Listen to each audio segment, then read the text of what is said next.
My dear student, हमने जैसे आपको पता है इससे पहले हमने डिफरेंस और सम के बारे में बताया था, अनसर्टिनिटी के बारे में बताया था और हमने ये भी पढ़ा था कि अनसर्टिनिटी क्या होता है, एब्सोल्यूट अनसर्टिनिटी हमारे पास क्या होता है, उसके टाइप्स कितने होते हैं। काफ़ी हमने परसेंटेज भी फाइंड किया था, हाइट भी फाइंड किया था वहाँ पे हमने। और आज उसके ऊपर हम कुछ एग्जाम्पल करते हैं और क्लास फर्स्ट ईयर, ठीक है। और चैप्टर का नाम जो है वो है मेजरमेंट, ठीक है।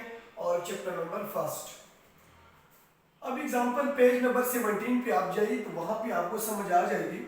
एग्जाम्पल 1.3 में अगर वहां पे आप देख ले, यहाँ पे मैंने पूरा नहीं लिखा हुआ है, जो रिक्वायर्ड डेटा है मैंने वो सिर्फ लिखा है सिर्फ समझाने के लिए। और ये अकॉर्डिंग टू एग्जाम में भी आ सकता है ये एग्जाम्पल के बाल of the drop from the wrist from unknown height. आपके पास एक बाल है, ठीक है, जो आपके पास एक अननोन हाइट से क्या करता है वो हमें पता नहीं है कि ये कितनी हाइट से नीचे की तरफ आ रहा है, ग्रेविटेशनल की तरफ। क्योंकि एक्सेलरेशन आपको क्या देता है, acceleration basically due to gravity, वो आपको ग्रेविटी देता है। अब डिपेंड अपॉन यू कि आप जी की कीमत 9.8 मीटर पर सेकेंड स्क्वायर यूज करते हो या आर 10 मीटर पर सेकेंड स्क्वायर यूज करते हैं। तो हमें पहले इस क्वेश्चन से देखना है कि वो जो टाइम ले लेता है वो टाइम हमारे पास किस चीज की, वो टाइम ऑलरेडी उन लोगों ने दिया हुआ है t is equal to T N to T plus minus delta T, equation number first. इसका मतलब ये हुआ कि हमारे पास टाइम जो है वो ये जो आपको नजर आता है ये एब्सोल्यूट अनसर्टेनिटी को रिप्रेजेंट करता है, ठीक है। एब्सोल्यूट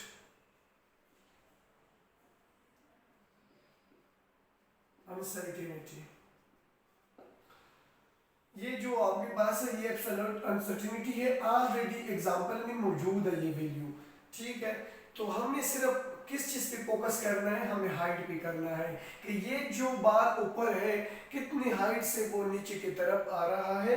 और ऐसी फॉर्मूला हमें देखना होगा कि उस फॉर्मूले के मुताबिक हम ट्रीटमेंट करें किस चीज की, हाइट की।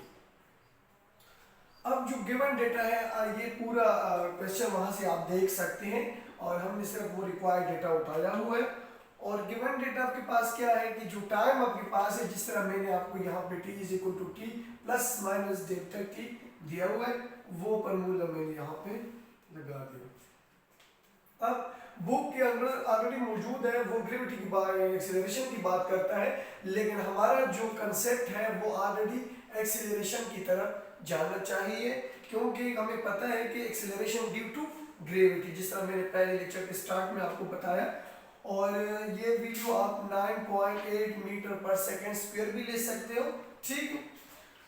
और उसके बाद रिक्वायर्ड डेटा क्या है, हमें जो फोकस करना है वो हाइट पे करना है। और हमारे पास क्या है, हाइट बराबर होता है h plus minus del h, clear. तो h is equal to h plus minus del h का मतलब ये है कि जो हमारे पास हाइट है और वो यहाँ पे अनसर्टेनिटी हमें फाइंड करना है कि इस हाइट के अंदर, ये जो हाइट हम फाइंड क्यों करते हैं, क्वेश्चन अराइज दैट कि क्यों हम इस हाइट को फोकस करते हैं, इसलिए करते हैं कि इसके अंदर कितना अनसर्टेनिटी है, क्लियर, कि इसके अंदर कितनी अनसर्टेनिटी है, ठीक है। और उसके बाद power of uncertainty is multiplying. जब हम ये पुट फाइंड करना चाहते हैं तो इसके लिए पहले हमें क्या करना है, परसेंटेज के साथ मल्टीप्लाई करना होगा।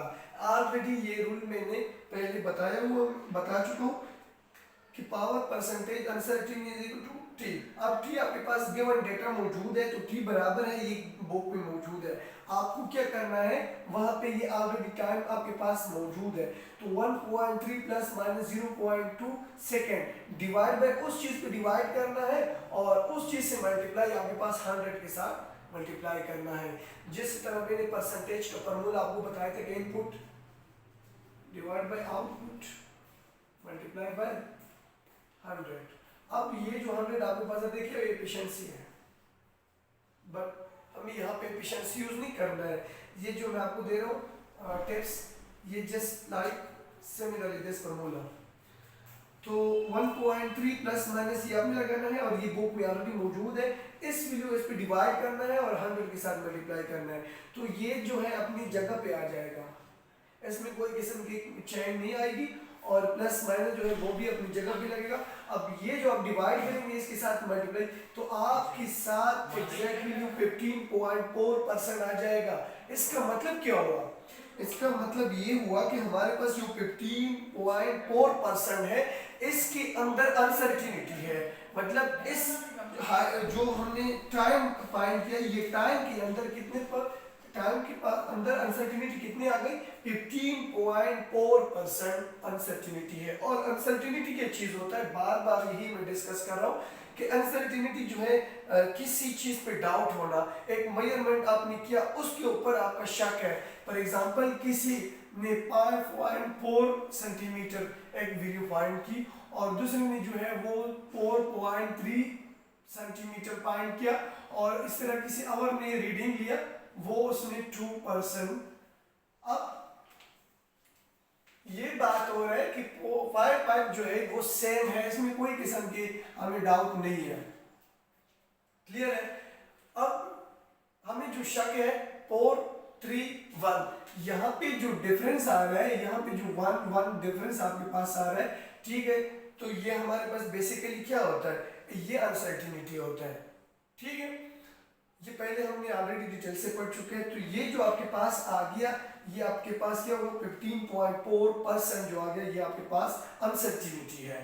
ठीक, अब हमें कुछ ऐसे फॉर्मूला ढूंढना है जहां पे h हमारे पास फाइंड हो जाए। इट मींस कि उसकी ट्रीटमेंट हम करें, क्योंकि हमसे जो मांग रहा है वो हाइट के बारे में बात। ये जो हम जो कुछ कर रहे हैं ये भी हमें हाइट की तरफ नहीं, लेकिन हमें एक ऐसा फार्मूला देखना है जहां पे टाइम t भी इंक्लूड हो और g भी इंक्लूड हो, क्योंकि एक्सेलरेशन ड्यू टू ग्रेविटी। तो हमें एक ऐसा फार्मूला देखना है जिस तरह सिमिलरली यहाँ पे आप देख ले, हाइट है, हाइट के फॉर्मूले क्या हो जाएगा? 1/2। एक बॉडी है वो ऊपर तक है, तो उस पर ग्रेविटेशनल फोर्स लगेगा कि नहीं लगेगा? जरूर लगेगा। तो जी भी इंक्लूड है, और जी ये जी कौन देता है आपके? ये एक्सीलरेशन ही आपको देता है। एक्सीलरेशन है तो जी होगी, एक्सीलरेशन नहीं है तो जी नहीं हो सकती। आप टी का वैल्यू तो ऑलरेडी हमने फाइंड किया हुआ है, ये फॉर्मूला आपके पास आ गया कि h = 1/2 g/gt²। अब जस्ट आपके पास कुछ और वैल्यू नहीं होना चाहिए। 1/2 जो ये कांस्टेंट वैल्यू है, इसमें हम कोई किस्म की कोताही चेंज नहीं कर सकता, वो अपनी जगह पे लिख ले। लेकिन डिपेंड अपॉन यू, अगर आप g लिखना चाहते हैं 9.8 मीटर पर सेकेंड, इसी तरह भी आप लिख सकते हैं, या आप g = 9.8 मीटर पर सेकेंड स्क्वायर भी लिख सकते हैं। ठीक है, आपकी मर्जी। इसको अगर आप 10 कंसीडर करते हैं तो फिर यहाँ पे g = 10 मीटर पर सेकेंड स्क्वायर होना चाहिए। ठीक है, अब कांस्टेंट वैल्यू अपनी जगह पे और g की अकॉर्डिंग टू यू कि जो आप एहतियार करते हैं, ये वैल्यू उठा के या ये वैल्यू उठा के यहाँ पे लगाना है। g की जगह पे आपने वैल्यू लगा दी। अब आपके पास t की वैल्यू भी ऑलरेडी मौजूद है, वो तो हमने यहाँ पे बड़े तरतीब के साथ फाइंड किया। 1.3 प्लस माइनस 15.4%। ठीक है, ये परसेंटेज को रिप्रेजेंट करता है। ठीक है, अब जी की कीमत भी लगा दिया, 1/2 भी लगा दिया। टी के ऊपर आपने वो वैल्यू उठा के यहाँ पे ही लगाना होगा। अब परसेंट की क्या मतलब? परसेंटेज आपको देता है। इक्वेशन नंबर 5 ले लेंगे। अब हमारे पास क्या है कि power uncertainty multiplying with the power. अब पावर अनसर्टिनिटी तो हमने ऑलरेडी पढ़ चुके हैं, बड़ा आसानी के साथ हमने पढ़ चुके हैं। मल्टीप्लाइंग विद पावर, अब उसके साथ हमें क्या करना है? मल्टीप्लाई करना है। हाइट अपनी जगह पे हो जाएगा, 1/2 9.8 मीटर पर ये हो जाएगा। ये इसका मतलब क्या है कि हमने क्या करना है? 1.3, ये हमने इसके ऊपर भी ये स्क्वायर है और इसके ऊपर भी ये स्क्वायर, तो इसका मतलब 1.3 मल्टीप्लाई बाय 1.3 ये आपस में कर लेंगे और इसको भी आपस में करना है। जो रिजल्ट आ जाएगा वो हमारे पास रिजल्ट हो जाएगा 1.69 पर सेकेंड स्क्वायर। ठीक है, अब स्क्वायर हो जाएगा प्लस माइनस, और ये जो आपके पास ये वाला वैल्यू है वो आपने उधर लगाना है। ठीक है, अब जब ये आपने लगा दिया तो हाइट आपके पास हो जाएगा, ये आपके पास जब हाइट की फॉर्मूला आ जाएगा तो ये आपके पास लास्ट वन में क्या हो जाएगा, हाइट 8.30 मीटर प्लस माइनस, क्योंकि हाइट क्या होगा हम मीटर से रिप्रेजेंट करते हैं तो प्लस माइनस 30 और 0.8%। Result clear. अब ये जो हाइट हमने फाइंड क्या करना है, अभी हमें क्या करना है, उसके बाद हमें कन्वर्ट करना है फ्रैक्शनल अनसर्टेनिटी। फ्रैक्शनल अनसर्टेनिटी भी ऑलरेडी हमने पढ़ चुका है, वो हमारे पास क्या होता है, सिमिलरली टर्म है, अपने 8.30 मीटर को लगाना है और ये जो है इस पे डिवाइड और मल्टीप्लाई बाय 100 और ये जो आपके पास टर्म आया था उस टर्म को साथ ये आपके पास मल्टीप्लाई मीटर में आ जाएगा, ये जो लास्ट वन में आपके पास हाइट आ जाएगी। Result clear. बहुत इजी क्वेश्चन था, बस इसके ऊपर मैं एक असाइनमेंट देता हूं कि आपके पास क्या है, the radius of the sphere, आपके पास एक स्फीयर है, स्फीयर इसको कहते हैं, ठीक है। Result clear. यहाँ पे आप कंसीडर करें कि आपके पास आर है और क्या कहते हैं कि the measure with the vernier caliper.